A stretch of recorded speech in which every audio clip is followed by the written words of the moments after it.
बोलिए श्री सद्गुरु महाराज जी की जय। सच्चे दरबार की जय। उमापति महादेव की जय। सिया बलरामचंद्र महाराज की जय। गुरुदेव आशुतोष महाराज जी की जय। प्रिय भगवत प्रेमियों, हमेशा की तरह आज भी सत्संग विचारों में आपका हार्दिक स्वागत है, अभिनंदन है। प्रभु की कृपा से, दया से फिर से सत्संग विचारों को, नए नए सत्संग विचारों को लेकर के आपके मध्य उपस्थित होने का शुभ अवसर प्रभु ने, गुरुदेव ने प्रदान किया है।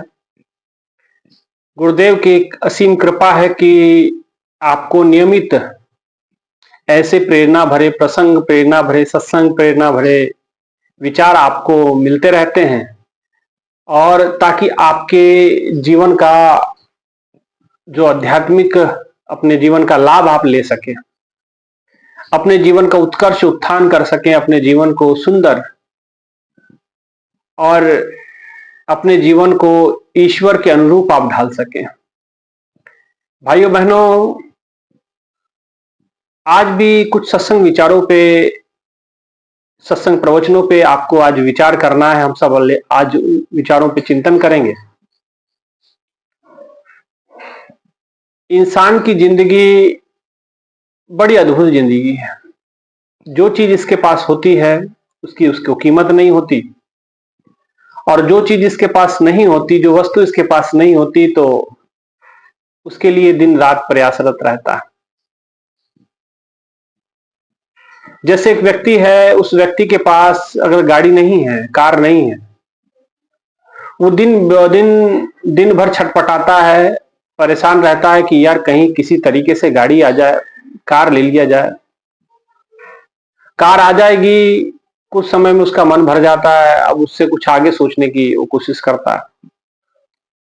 यही तृष्णा है, और इसीलिए कहा तृष्णावंत जग में दुखी, आठों पहर कंगाल, जिन पाया संतोष धन ते नर माला माल। यही तृष्णा जो हमको दुखी करके रखती है, यही तृष्णा जो हमें विकारों के अधीन कर देती है, तृष्णा जो हमें संसार के भयावह भव सागर में डुबो देती है। यही तृष्णा हमारे 84 लाख योनियों का कारण बन जाती है, और एक सुख की चाह, वो भी सांसारिक, वो भी परमार्थिक कोई सुख नहीं है उसमें।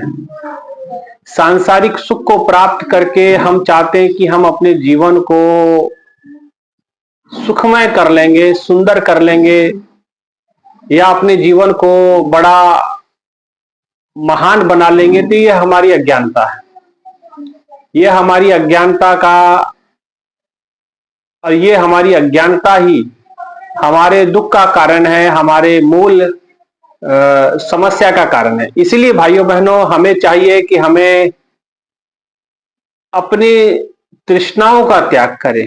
तृष्णा जो हमें दिन भर आजीवन तड़पाती है, तरह तरह से हमें दुख देती है, तकलीफ देती है। भाइयों बहनों, आपने अनेकों कथाओं को सुना होगा, अनेकों ही महापुरुषों के विचारों को, सत्संग प्रवचनों को आपने सुना है। और अगर आपने श्रीमद् भागवत कथा का रसपान किया है, कथा सुनी है, तो उसी भागवत कथा के अंदर में, भागवत महापुराण के अंदर में एक कथा आत्मदेव ब्राह्मण की आती है। आत्मदेव ब्राह्मण जो कि है तो ब्राह्मण, बुद्धिमान है, चतुर है, किसी प्रकार का धन की कोई कमी नहीं है घर में, किसी प्रकार का कोई विकार उसके भीतर नहीं है, ऐसा आता है। लेकिन एक लालसा उसके मन में है। वो लालसा क्या है उसके मन में? पुत्र की है। अब वो पुत्र की प्राप्ति हेतु, पुत्र के, अब विवाह होता है लेकिन पुत्र नहीं हुआ। अब पुत्र नहीं हुआ तो जीवन में तमाम समस्याएं, लोगों की बातें आप जानते हैं, और जब लोगों की बातें इंसान सुनता है तो अपना विवेक खो देता है। अपने विवेक का वो उसको समझ नहीं पाता, वो क्या निर्णय लेना चाहता है। अब विवाह हो गया, पुत्र नहीं हुआ। देखिए कैसे इंसान एक के बाद एक दलदल में फंसता जाता है। अब पुत्र चाहिए उसे, अब पुत्र नहीं था, विवाह को काफी समय हो गया, तो लोगों ने ताने मारने शुरू किए, आस पड़ोस ने। ये कथा आती भागवत कथा में, कभी आप सुने होंगे, तो मैं उसको पूरा नहीं लूंगा, लेकिन मैं समझाने के लिए वाक्य आपके सामने रख रहा हूं कि जिस चीज में आप सुख ढूंढते, सुख नहीं मिलता है। तो कहते हैं कि लोगों ने जब ताने मारे तो वो तरह तरह से उसने प्रयास किए, सब कुछ उपाय किए, पुत्र हो जाए, लेकिन नहीं हुआ। लोगों ने उसके घर में न्योता हकारी करना भी छोड़ दिया, कोई इनविटेशन कार्ड देना छोड़ दिया कि भाई ये निपुतिक है, इनके घर की तो गाय भी बांझ है, इनके घर में तो जाना ठीक नहीं है भाई। तो लोगों ने, समाज ने उसको बायकाट करना शुरू किया। दुख हुआ, इस दुख से इतना पीड़ित हुआ कि जो है वो आत्म हत्या करने के लिए वो जंगल की ओर चल पड़ा। लेकिन रास्ते में संत मिलते हैं, महापुरुष मिलते हैं।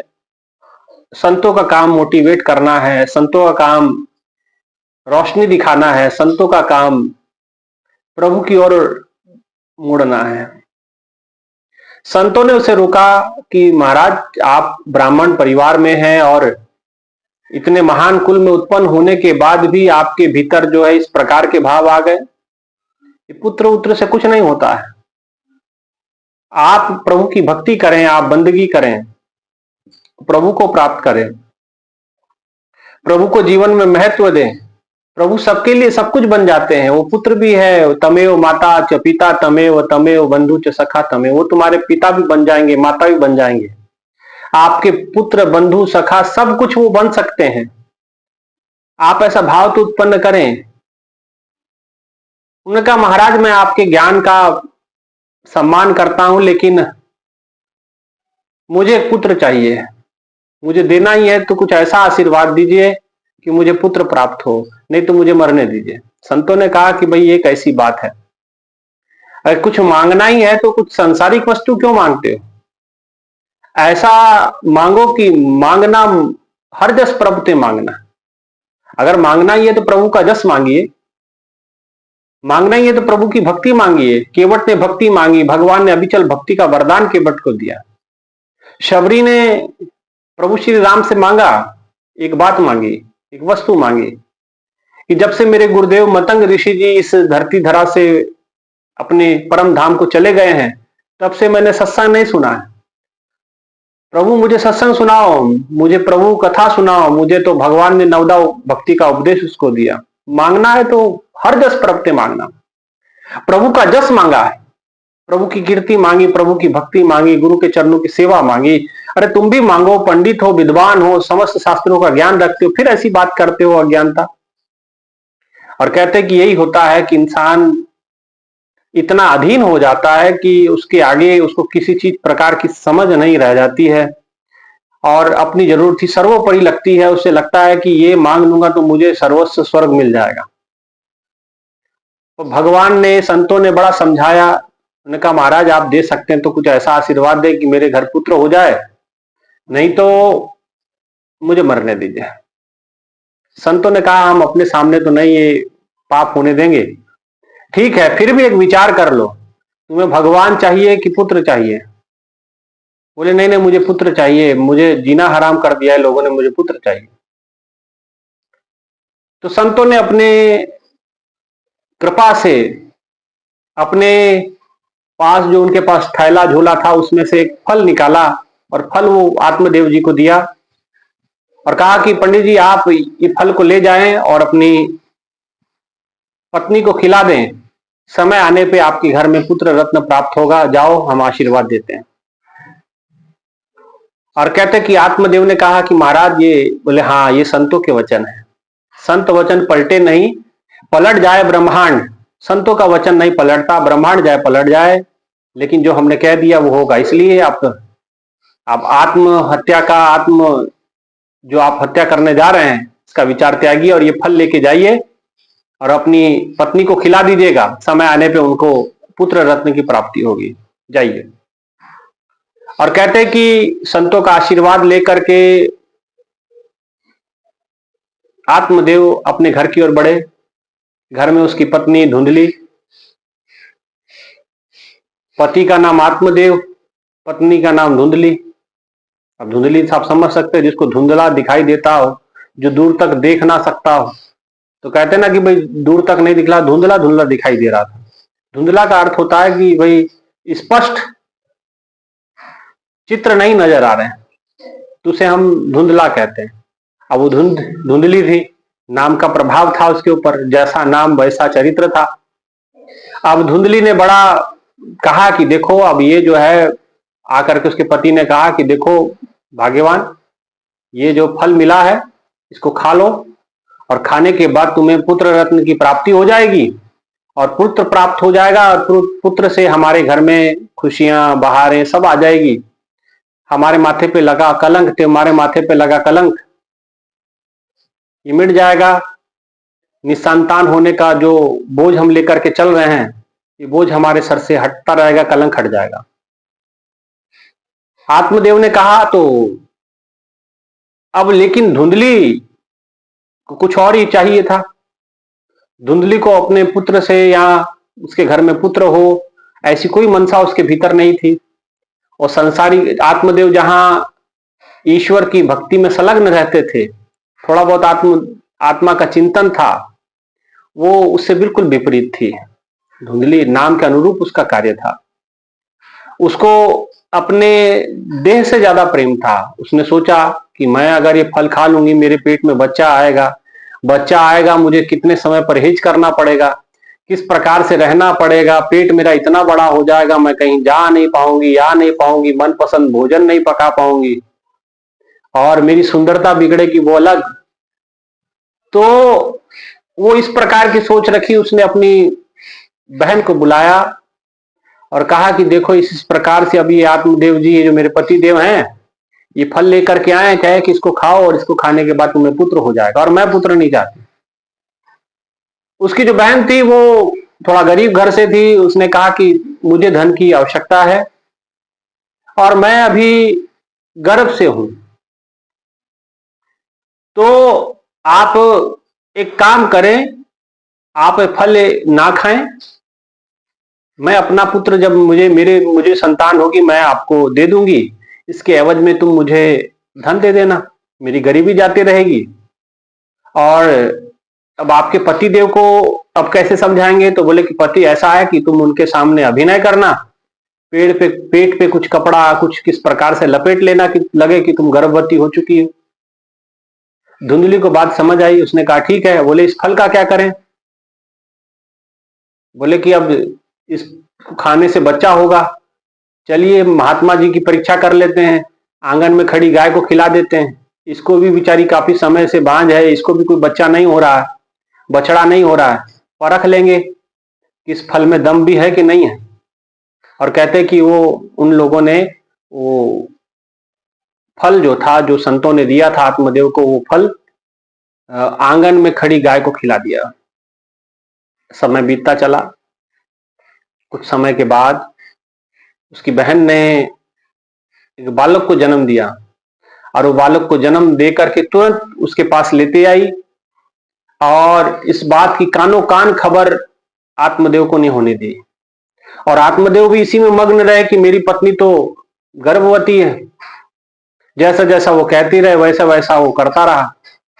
वो भी आत्मदेव जो नाम था उसके अनुरूप उसने काम नहीं किया, कोई विचार नहीं किया, कुछ सोचा नहीं, निरीक्षण परीक्षण कुछ नहीं था, अंधे की तरह जीवन जिया, और जैसा जैसा वो कहती रही वैसा वैसा मानता रहा। और समय आने पे कहते कि अब जब पुत्र उसके पास आया, अपनी बहन का बच्चे को लेकर के, जिस समय वो कहती कि मेरा पुत्र है, और अपने आत्मदेव पति को बुलाया कि देखो कि हमारे घर में पुत्र ने, बच्चे ने जन्म लिया है, और तुम पिता बन चुके हो।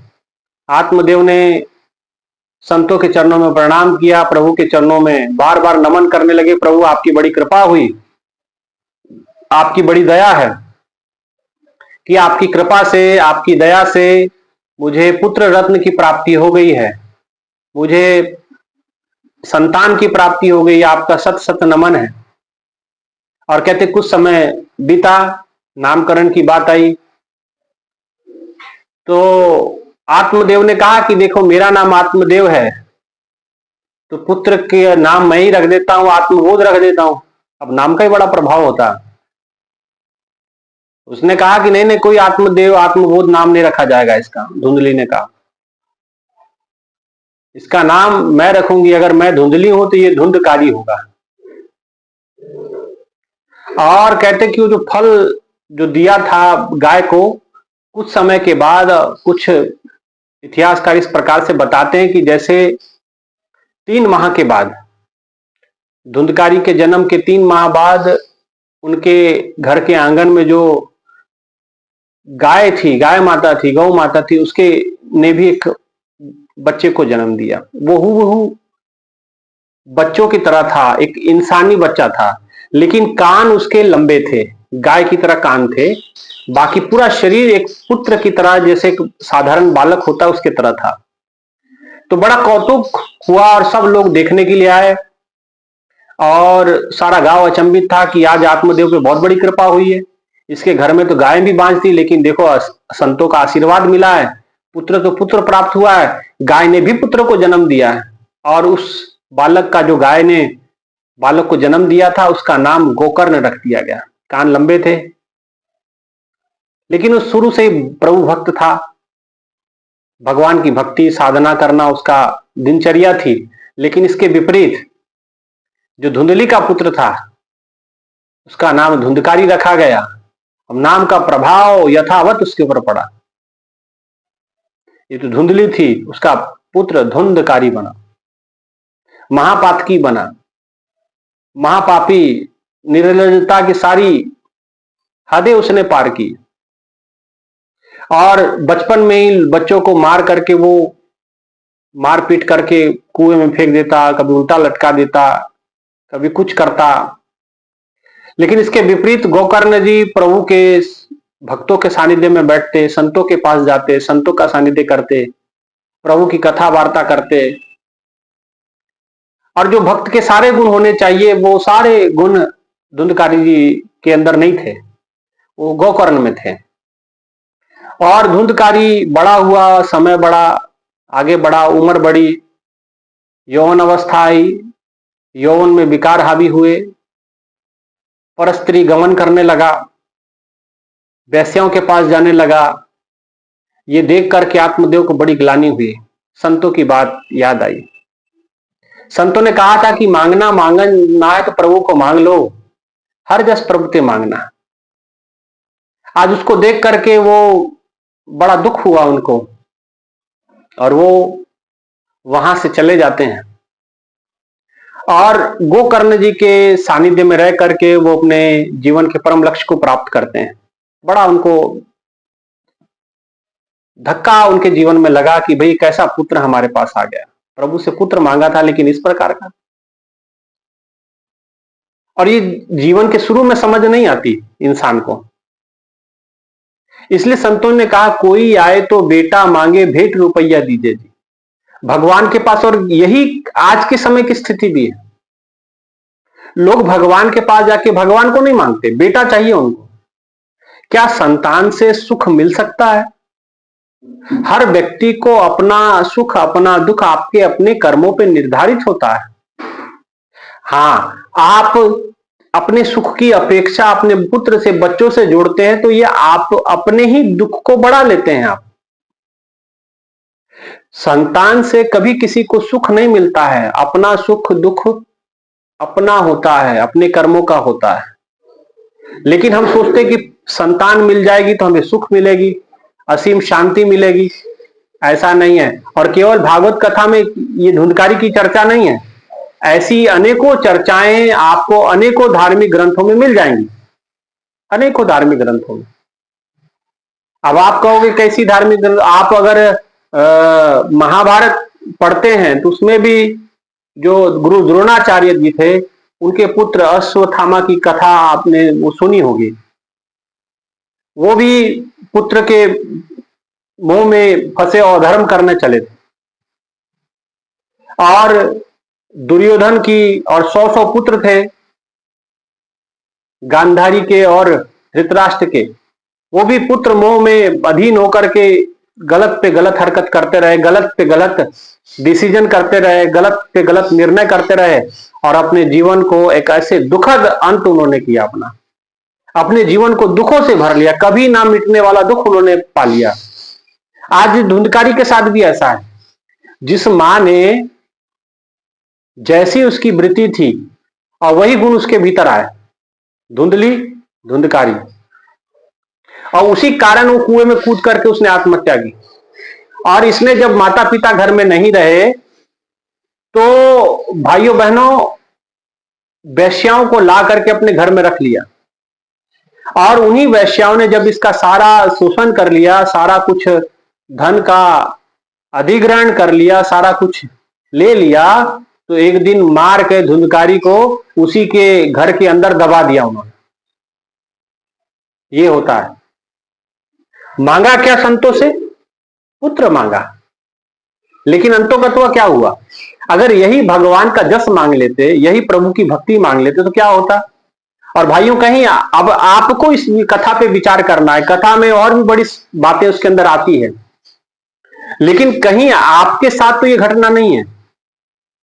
आपकी घटना कुछ अलग तरीके की हो सकती है, लेकिन ठीक है, आपके बच्चे ऐसे नहीं होंगे, प्रभु करे ऐसा ना हो, किसी का पुत्र, किसी का बच्चा ऐसा ना हो। इसीलिए प्रभु की कृपा ऐसी है, प्रभु की दया ऐसी है कि ऐसे पुत्र किसी को प्राप्त ना हो, ऐसे बच्चे किसी को प्राप्त ना हो, जैसे धुंधली को प्राप्त हुए, धुंधकारी, और आत्मदेव को प्राप्त हुए धुंधकारी जैसा।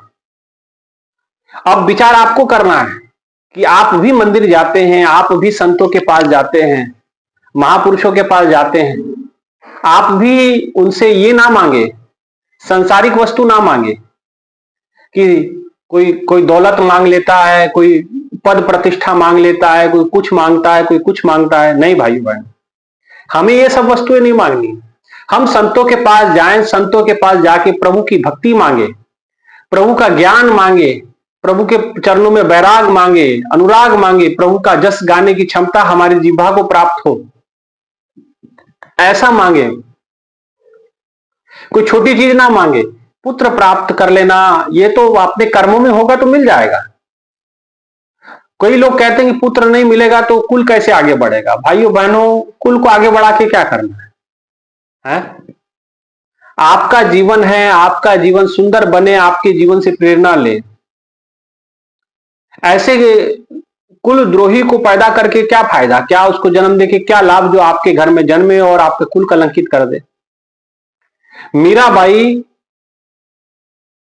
के नाम से आज उसका कुल जाना जाता है। विवेकानंद जी के संतान नहीं थी, लेकिन विवेकानंद जी को सब लोग जानते हैं। हनुमान जी के यहां कोई संतान नहीं थी, या हनुमान जी का विवाह नहीं हुआ है, लेकिन उनके कुल की गौरव गाथा सब जानते हैं। इसलिए भाइयों, मांगना मांगन नीका, हर जस प्रभु से मांगना। कोई छोटी चीज ना मांगे, मांगना ही है प्रभु से तो कुछ बड़ी चीजें मांगे।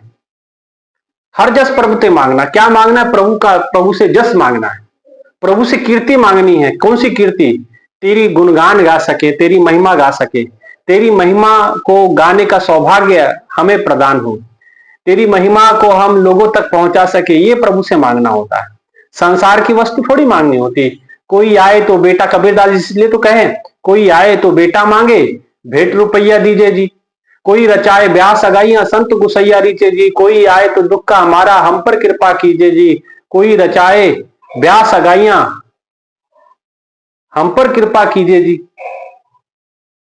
सच्चे का कोई ग्राहक नाही, झूठा जगतपति दे जी। झूठे संसार को हम मांगे जा रहे हैं, सच किसी ने मांगा नहीं। और सच, क्योंकि सच बड़ा कठिन होता है, सच बड़ा कठोर होता है, सत्य सत्य होता है। सत्य मांग लोगे, परमात्मा को मांग लोगे, तो आपको कभी रोना नहीं पड़ेगा, कभी पछताना नहीं पड़ेगा। इसलिए मांगना है तो पुत्र नहीं मांगो, मांगना है तो सुख ना मांगो। जैसे जो गलती आत्मदेव ने की, कहीं वो गलती आप हम तो नहीं कर रहे हैं, वो गलती कहीं हम आप तो नहीं कर रहे हैं। ऐसी गलती आप हम ना करें, ऐसा काम हम आप ना करें कि हम भगवान के सामने जा करके भगवान को छोड़ करके हम दुनिया मांगते रहें। दुनिया तो आप मांग लेंगे, लेकिन उसका परिणाम आपको बड़ा भुगतना पड़ता है। इसीलिए भाइयों बहनों, हर जस प्रभते मांगना, मांगन मांगन निका। इसलिए निकी चीज, छोटी चीज ना मांगे, हर जस प्रभु से मांगना कि हे प्रभु मेरी वाणी को इतनी ताकत दो कि मैं आपका गुण गा सकूं। ये छोटी बात नहीं है। प्रभु की महिमा गाना कोई बुरी बात नहीं है, कोई गलत नहीं है। कोई लाख कहे कि ये काम नहीं है, लेकिन इससे बड़ा काम कोई है भी नहीं। इसलिए हर व्यक्ति से ये काम नहीं हो सकता। जिसके अंदर जहर भरा है, जिसके अंदर ठोर ठोर मलिनता भरी है, वो क्या प्रभु के गुणगान गा पाएगा? जिसके अंदर वासना भरी है, जिसके अंदर लोभ लालच भरा है, वो क्या प्रभु की महिमा गा पाएगा? उसके मुख से क्या गुरु की महिमा निकल पाएगी? नहीं निकल पाएगी। इसलिए संसार में जितने लोग मिलते हैं आपको, वो उनसे कहो कि प्रभु की महिमा गाओ, ईश्वर की महिमा गाओ, तो नहीं गा पाएंगे। क्यों? क्योंकि अंदर बहुत कुछ भरा हुआ है, अंदर बहुत कुछ डला हुआ है। इसीलिए भाइयों बहनों, हमें आत्मदेव वाली गलती नहीं करनी है। संतान में कभी सुख प्राप्त नहीं होता है। सुख मिलेगा, मिलता है सच्चा सुख केवल भगवान तुम्हारे चरणों में। ये विनती है पल छिन छिन की रहे ध्यान तुम्हारे चरणों में। सच्चा सुख अगर कहीं मिलेगा तो प्रभु के चरणों में मिल सकता है, गुरु के चरणों में मिल सकता है। इसलिए भाइयों बहनों, परेशान ना हो, घबराए ना, डट करके साधना करें। दुखों से घबराने की आवश्यकता नहीं है, दुखों से टक्कर लेने की आवश्यकता होती है। इसलिए, और जब आप घबराते हैं, गुरु महाराज जी एक तेलुगु भाषा के अंदर गुरु महाराज जी एक बात कहा करते थे। महाराज जी कहते थे कि जो दुखों से नहीं घबराता, दुख उससे घबरा जाता है। ये बात महाराज जी एक हमारे गुरु भाई हैं जो तेलंगाना से आए थे, आंध्र प्रदेश से आए थे और गुरु महाराज जी के पास बैठे थे। तो गुरु महाराज जी से तेलुगु में बात करते हुए ये बात कहे, तो मैंने बाद में महाराज जी से पूछा कि महाराज जी जो आपने कहा ये क्या कहा? तो महाराज जी कहते मैं उसको हिंदी का मतलब बता रहा हूं कि जो दुखों से नहीं घबराता, दुख उससे घबरा जाता है। इसलिए दुखों से घबराए ना, डरे ना, परेशान ना हो, आगे बढ़े। दुख आपसे घबरा के भाग जाएगा। इसलिए संसार में कोई दुख नहीं है, इसको दुख माने ही ना, है ना। ये तो हमारे कर्मों का फल है जो हमें भोगना पड़ता है। हमें पुत्र मिलेगा, नहीं मिलेगा, और सच्चा सुख पुत्र नहीं दे पाती है, सच्चा सुख ईश्वर देगा। मोक्ष मुक्ति का जरिया परमात्मा है, सतगुरु है। इसलिए प्रभु से प्रभु को मांगे और अपने जीवन को सफल करें, सार्थक करें। ठीक है। इसलिए आज के यही विचार है कि संतान में सच्चे सुख नहीं है। ये भागवत कथा में ये प्रसंग आपके सामने मैंने रखा। आत्मदेव ने संतों से पुत्र मांगा, वो फल मिला। फल के एवज में उनके घर में पुत्र तो आया, लेकिन धुंधकारी जैसा। और गोकर्ण, संतों के आशीर्वाद से गोकर्ण हुआ। और देखो, गाय माता के गर्भ से उसने जन्म लिया, लेकिन भक्त रहा, जीवन प्रभु के चरणों में अर्पित कर दिया उसने, है ना। तो इसलिए गोकर्ण को महान कहा गया। धुंधकारी ने कुल कलंकित किया, है ना। तो इसीलिए संतान से सुख नहीं मिलता है, संतान से कभी सच्चा सुख प्राप्त नहीं हो सकता है। ठीक है, प्रभु की जैसी इच्छा होती है वैसा ही होता है। लेकिन ये गलती हम आप आत्मदेव की तरह ना कहें, संतों के पास जाएं और कहें कि हमको पुत्र दो, हमको बच्चे दो। नहीं नहीं, ऐसा नहीं। अगर संतों के पास जाते भी हो तो कहो कि प्रभु कृपा करें, दया करें कि हम प्रभु की महिमा गाएं, प्रभु की गुणगान गा सकें, ऐसी कृपा हम पे कर दें। ठीक है ना। यही विचार है, यही सार है आज के इस सत्संग विचारों का। इसको आप समझें, बूझें और सत्संग विचारों को चिंतन करें, मनन करें और जरूर आगे बढ़ें। और इस चैनल को सब्सक्राइब कर लें, इस वीडियो को शेयर करें, औरों को भी सत्संग सुनाएं और अपने जीवन को धन्य करें। बोलिए श्री सद्गुरु महाराज जी की जय, सच्चे दरबार की जय, उमापति महादेव की जय, सद्गुरु आशुतोष महाराज जी की जय।